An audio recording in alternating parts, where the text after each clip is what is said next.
Hey guys, so I'm outside today filming a review, and here's my dog. I recently read Lock and Key by Sarah Dessen. I actually finished like a few hours ago. So this has been like looming over my head for a really long time because I am not the biggest fan of fiction books. I'd rather read something and learn something about history. So it starts out with this girl named Ruby, and she's the main character, and she's about 17 when the story starts. And it's introduced as this guy named Jamie is showing her around this house. And so I was like, what? But then you get to know that Ruby has to move in with her sister Cora, who I think is like 10 years older than her. And Cora is married to Jamie, and they live in this really nice house. Jamie is kind of like the founder of this website that's like Facebook, and so they just have like this luxurious life, and so she has to move in with them, and you're wondering why. So then it kind of goes back and tells you why she has to move in with them. My dogs are out of control. Stop it. And so you get introduced kind of to Ruby's childhood and her mom. Her mom was an alcoholic. She didn't really take good care of her children. So Cora moved out when she was 18, and you're led to believe that Cora kind of forgot about Ruby, and Ruby kind of never forgave Cora for that. And so you hate Cora at the beginning, but then you start to see that she really did try to keep in touch with Ruby and stuff, and so you kind of see their family dynamic. Ruby has to move in with Cora and Jamie because her mom ran off one day, and so Ruby was living on her own for a few months, and then like the police found her or something, and so she had to move in.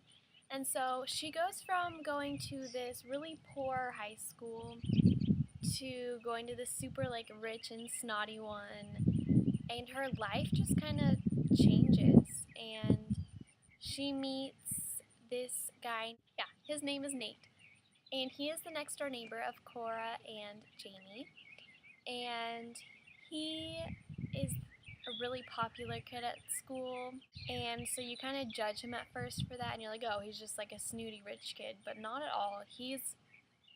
There's something that I don't want to tell you, but something about his life that is very, very similar to Ruby's, and so they kind of hit it off, and he's kind of the love interest throughout the whole story.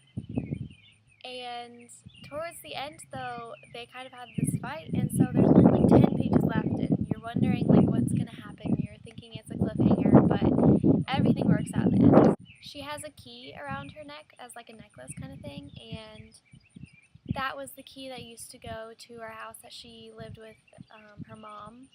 So that's a significant part of the book that you need to understand. That's where the title comes from, Lock and Key. So it's just about moving on and trying to forget your past and trying to make a better person of yourself and learn from your parents' mistakes, kind of.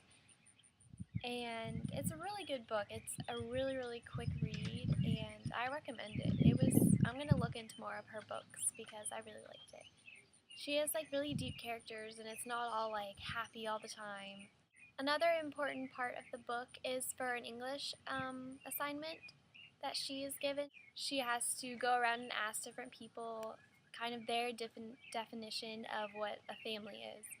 And so she asks all these people that she meets. She gets a job, so she asks those people and a couple classmates.